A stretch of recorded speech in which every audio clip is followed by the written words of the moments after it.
Isang magandang araw po sa ating lahat mga kapatid, sa lahat ng nakikinig po ng ating araw-araw na devotion tuwing 7:00 po ng gabi. Salamat po sa inyong pagsubaybay at talagang pagtangkilik. Purihin po ang ating Panginoon. Ako po ang natasan ngayon sa araw na ito na magbabahagi ng devotion. Nasa ika-4 na yugto na po tayo ng CLF 40-day prayer and fasting for the nation. Salamat po sa Lord. At tayo po ay nakaabot na ng ganitong katagal. At talagang marami na po ang pinagpala ng salita ng Panginoon. Na may tema po tayo on the reason that made me to decide to follow Jesus.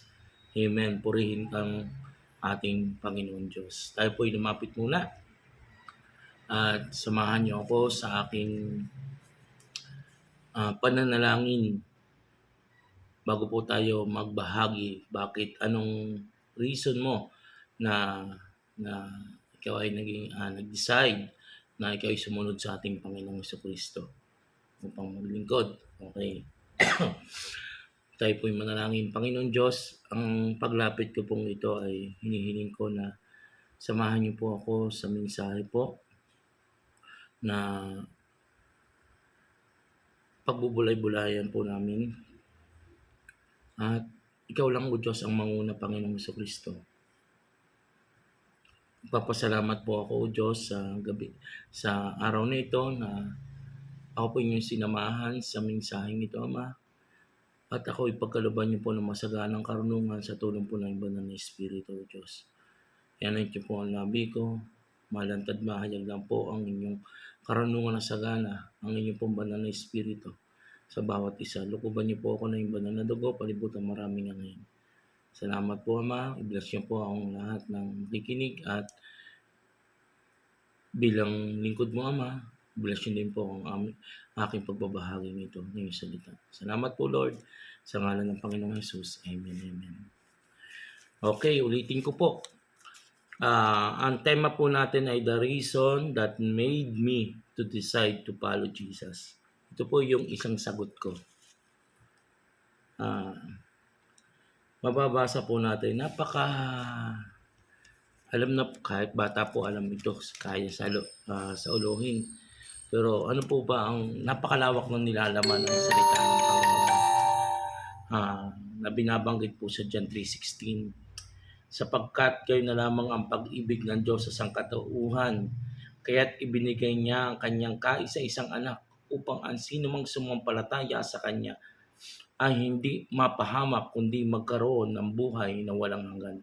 Isinugo ng Diyos ang kanyang anak hindi upang hatulan ng parusa ang sanlibutan kundi upang iligtas ito sa pamamagitan niya. Amen. Napaka ganda po ng mensahe ng aklat ng Juan, Kabanata 3, talata 16 hanggang 17 na yan po isang dahilan o isang rason ko bakit ako po nagdesisyon, nagpasya na sundin si Jesus dahil po siya po yung nagbigay ng pag-ibig para sa atin. Ibinigay niya yung kanyang kaisa-isang anak na Panginoong Jesucristo bilang ating Panginoon at tagapagligtas at Panginoon ng ating buhay. May inilatag po ako dito na dahilan kung bakit ako nagpasya na sundin si Jesus. Una po, yung nabanggit natin sa aklat ng Juan, yung dahil sa pag-ibig at awa niya. Amen. Unconditional love. Kaya talagang nag-decide ako na maglingkod sa Diyos at naranasan ko yung pag-ibig ng Panginoon sa aking buhay. Sabi ito, at awa ng ating Panginoon, kahit tayo ang makasalanan, siya pa rin yung nagsakripisyo. Amen? Siya pa rin yung ipinako sa krus para sa atin, sa akin. Salamat sa Panginoon, talagang tayo yung nagkasala, tayo yung makasalanan, pero siya yung ipinako sa krus. Siya yung umatang ng lahat, siya yung para tayo maligtas lamang. Kaya talagang sabi ko, nung nakilala ko ang Panginoon, nag-decide talaga ako na siya lang ang paglilingkuran ko. Siya lang yung aking tagapagligtas, siya lang yung aking Panginoon. Nung talagang humagulol ako, naranasan ko yung pag-ibig ng Diyos, humagulol ang pag-iyak ko sa Panginoon. Kaya naman ako talaga, ang damdamin ko sa Panginoon talaga, sabi ko, Lord, lubos ako nagpapasalamat dahil sa iyong pag-ibig at awa. At isa pa, kay Kristo ko lang natagpuan yung kapatawaran. Pinatawad ako ng Panginoon. Natagpuan ko ang kapatawaran at kalayaan mula sa kasalanan sa pamamagitan ng kanyang pagtubos. Yun po, number 2. Una, yung pag-ibig at awa. Pangalawa, yung kapatawaran niya.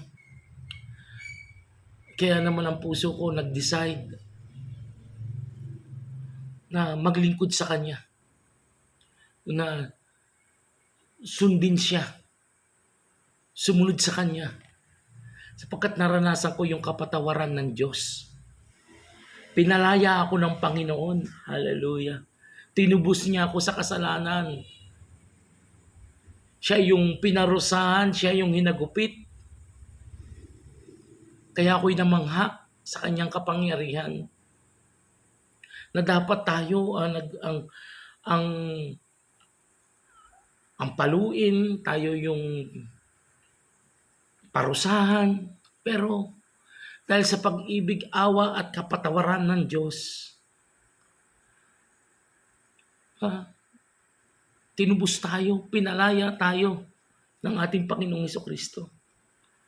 Kaya nagpapasalamat ako sobra-sobra sa Panginoon. Kaya naman, di na ako nagdalawang isip na sabi, magdalawang isip ka pa, sumunod ay pinakita na, pinaranas na ng Panginoon. Kaya nagpapasalamat ako sa Lord. Nung ako'y pinatawad ng Diyos, naramdaman ko yung kanyang yakap. Naramdaman ko yung kanyang comfort. Naramdaman ko yung kanyang pagpapala at pagpapalaya. Kasi nung time na yun, maraming mga time na may mga hinanakit ka sa kapwa. No, ako hindi pa nakakakilala ng ayos sa Diyos. May mga hinanakit ako sa kapwa ko. Pero nakilala ko ang Panginoon, pinatawad ako ng Diyos. Natuto din ako magpatawad. Natuto ko din palayain ang sarili ko na magsabing pinatatawad ko na mga nagkamali sa akin. Talagang sobra ang pagpapatawad ng Diyos. Siya, kahit tayo ang nakagawa ng kasalanan, siya ang pinako sa krus. Siya yung nagpatawad pa dahil sa pag-ibig at awa niya sa atin. Amen po? Kaya ito yung isa kong rason kung bakit ako sumusunod sa Panginoon. Dahil pinatawad ako ng Diyos dahil sa pag-ibig at awa niya. Kaya ako'y sumusunod sa Panginoong Yesus. Amen. Masarap pong maglingkod sa Diyos habang nabubuhay. Habang may pag-asa. Habang may oras at panahon, maglingkod tayo. Sumunod tayo sa Panginoong Jesucristo. At ipahayag natin ang salita niya. Amen. At marami pang taong makakakilala. Marami pang taong makakaunawa ng salita ng Diyos sa tulong ng Banal na Espiritu. Naalala ko nga po noon. Nung bago-bago pa lang po ako. Bilang isang Kristiyano. Sabi sa akin, Bakit? Okay ka na naman, bakit di ka pa magtrabaho ulit? Pinagaling ka na ng Panginoon mo, sabi sa akin. Sabi ko nga eh, sabi ko naman sa kanya, maglilingkod ako sa Panginoon dahil ako pinagaling ng Diyos.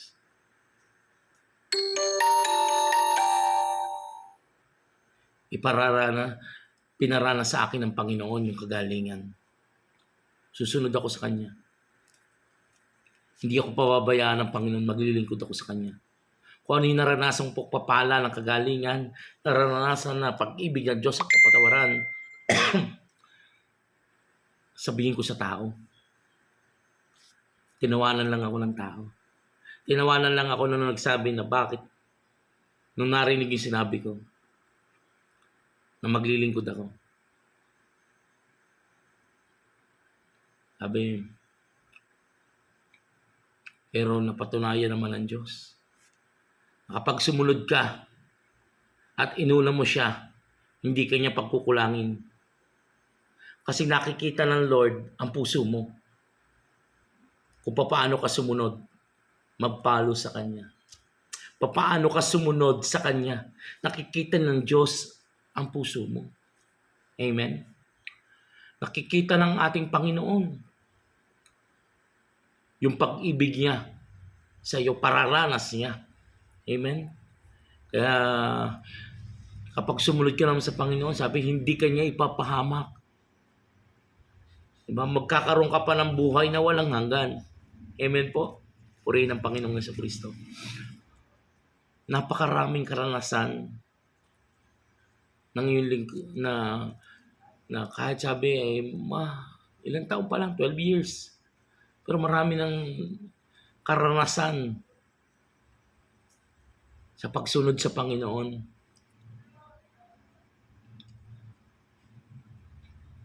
Pero pinaglaban ko. Kasi pinaninindigan ko, pinalaya ako ng Diyos. Pinaninindigan ko na ako'y pinatawad ng Panginoon. Pinaninindigan ko na nararanasan ko ang pag-ibig at awa ng panghahabag ng Diyos. Kaya ako'y nagpapatuloy. Yan ang rason. Kasi nasa damdamin ko na eh. Nasa buhay ko na eh. Yung hindi ka makapaglingkod sa isang araw, yung hindi ka makapaglingkod sa isang linggo, talagang ako'y nangihina. Kalakasan ko maglingkod sa Diyos. Kalakasan ko makatulong sa tao na sa pamamagitan ng Panginoon. Kaya sobra.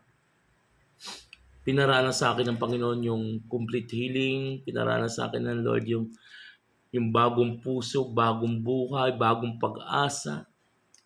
Kaya ako'y sumunod sa Panginoon. Grabe ang Diyos. Pero nung una, 1 hanggang 2 taon na paglilingkod sa Diyos, munti ka nang sumuko. Ang hirap. Sabi ko, Lord, ang hirap pala. Kaya ako'y nagpapasalamat sa Panginoon. May mga tao din ginamit upang manalangin, hindi lang sa panalangin, kundi sa mga kailangan. Papasalamat ako sa Diyos. Pero nung mga 3, 4, grabe na ang Lord. Hirap man ang katawan ko, nagmi-ministry, nagtatrabaho. Nung pinasok ko yung pagtitracer ng palay, pagtatanim ng upo, kalabasa, pagtatanim ng sitaw, paglalako ng donut, paglalako ng pandesal. Parang sabi ko, Lord, hindi ako aalis sa lugar na ito. May rason ka kung bakit nandito ako. Upang maglingkod sa iyo, sumunod sa iyo. Pinaglaban ko talaga ministry ko sa Panginoon. Kahit may mga naririnig ako, bakit nagtatrabaho ko sa ganyan, bakit ya? Sabi ko, sa halip na iasa ko sa ibang tao ang aking kakainin, kailangan ko din paghirapan. Lumipas ang taon, iniba ng Diyos ang aking kalagayang pisikal, yung pinansyal, pinaganda ng Panginoon, pinaunlad ng Diyos. Kasi nakita ng Panginoon yung pagsunod mo ay tama, yung puso mo ay tama sa pagsunod sa Kanya. Kaya sobra ang dakila ng Panginoon. Diba? Mahirap sa una pero pag habang tumatagal na nasa Panginoon ka na at nakikita ng Diyos yung puso mo na paglilingkod at pagsunod sa Kanya, hindi ka niya pagkukulangin, ikay pagpapalain. Ang Diyos, habang nabubuhay ka, nakikita niya na ang puso mo'y tapat na naglilingkod sa Kanya at sumusunod. Kailanman, anong kailangan mo, hindi ka niya pagkukulangin. Sobra pang ibibigay, higit pa sa iyong inaasahan. Amen ba? Pangapat ko po, pangatlo, di ba? Pag-ibig at awa, pangalawa ay kapatawaran. Yung pag-asa at buhay, yun. Noong alam naman natin, siya yung ang kanyang muling pagkabuhay ay nagbigay sa atin ng pag-asa at bagong buhay. Amen. Yung muli niyang pagkabuhay, siyang nagbigay ng pag-asa sa atin. Na siya yung tagapagligtas at Panginoon ng ating buhay. Purihin ng Panginoon. Alam niyo po ba, ang kapatid, kaya isa ding rason kung bakit ako'y sumunod sa Panginoon. Dahil nakapromise ako sa Lord. May promise ako kay Lord na maglilingkod ako sa Kanya. Pagalingin lang niya ako. Nakakatuwa ang Lord. Sabi ko nga, 12 years na nakakalipas na ako'y pinagaling ng Diyos, na 12 years din akong naglilingkod sa Kanya. Nakita ni Lord yung puso ko na gustong-gusto ko talagang gumaling. Na-diagnose po ako na mayroong hypokalemia paralysis. At ako po ay tinaningan na ng 2 buwan ng doktor. Ang sabi po sa akin ay 2 months ka na lang, Brad. Ano po ba nakita? Yung po ay pagbaba ng potassium daw po ay mamamayat ng mamamayat. Sobrang mamamayat hanggang sa hindi na kayanin ng katawan. Una, pumasok po ang pagkatakot. Natakot po talaga. Na-depress po ako. Nag-isip po. Ito po maliit, ito malaki. Namaga po. Nagkaroon parang sintak. Pag gumagalaw ka, ang sakit. Parang may aataking ka sa puso. Pero, nung time na yon,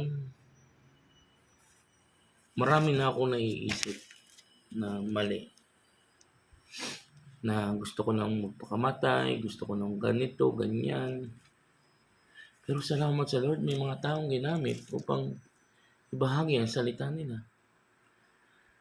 May nag-invite sa akin, tapos may mga pastor na nag-pray sa akin na taga Church of the Living Faith. Na ngayon, nasa CL po bilang naglilingkod na pastor at may pinangangalagaan na simbahan. 12 years. Lord, thank you. Sobra-sobra ang pasasalamat ko. Yan po ang isa ko di pang rason kung bakit ako naglilingkod sa Panginoon. Kasi pinaranas ng Diyos ang kagalingan sa buhay ko na gusto ko ding maranasan ng mga tao na may mga karamdaman at sakit. Talagang sobra yung pagpaparanas ng Diyos sa akin. Nakagalingan na tinugon niya. Talaga, Lord, sabi ko, Lord, pagalingin mo lang ako, paglilingkod ako. Ay, nabasa ko po yung mga ngaralsing ko. Sabi, huwag ka pabigla-bigla sa iyong pangako. Kapag mangangako ka sa Diyos, gawin mo. Kaya naman po, alam ko, wala na sa isip ko yung, sabi ko nga nung panahon na yun, workaholic po ako eh. Patako ako sa trabaho, sa totoo lamang po. Kasi after ng graduation ng high school, 1 linggo lang, nag-apply na ako eh. Hanggang sa dumating na nga po ito, nagkasakit ako. At nung pagkasakit ko, doon pa lang ako tumigil. Tuloy-tuloy po ang trabaho ko, walang palya. Pero siya nung dumating po ang punto na nagkaganon po ako, Ang Panginoon po ay nagkaroon ng binigyan ako ng pag-asa at buhay. Sobra. Kaya naman naging rason ko sumunod na lang sa Kanya. Paglingkod na lang sa Kanya. Sabi ko yung matitirang buhay ko, maglilingkod ako sa Kanya. At 12 years, naglilingkod ako sa Kanya. Salamat sa Lord. At talagang pinagpapala po ang inyong lingkod ng spiritual, hindi lang sa physical. Hindi lang sa material na bagay.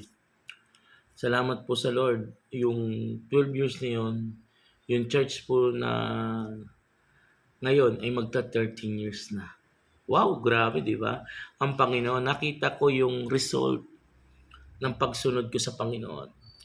Na ako ay, na ngayon, yung church is 13 years na sabi niya ay umuunlad at patuloy na dadami ang kaluluwa na maglilingkod sa Panginoon, tatanggap sa Kanya.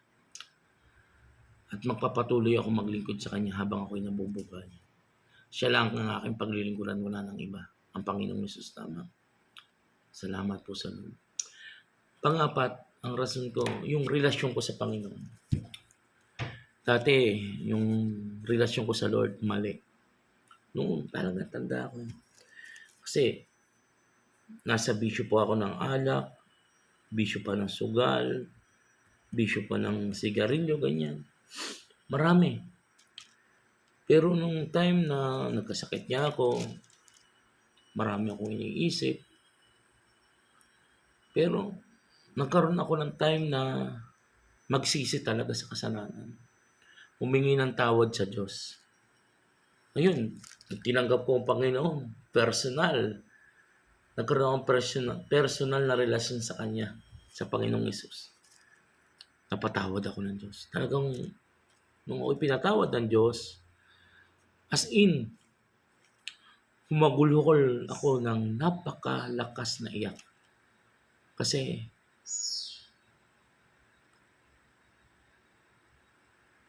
nabalikan ko yung mga mali kong ginawa. Kaya sabi ko, Lord, salamat po sa pagpapatawad. Salamat po sa sa pagbibigay sa akin ng pag-asa at buhay.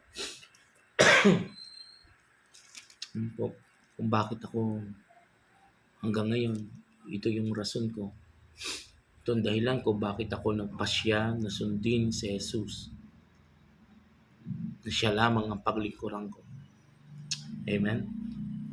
Maikli lang man po ito pero napakadami pa po ang pwede nating mapagkwentuhan, ma-share ko. Ang huli po ay yung turo at halimbawa. Amen? Nalaman ko po yung kanyang mga aral. Namangha po ako sa kanyang mga salita.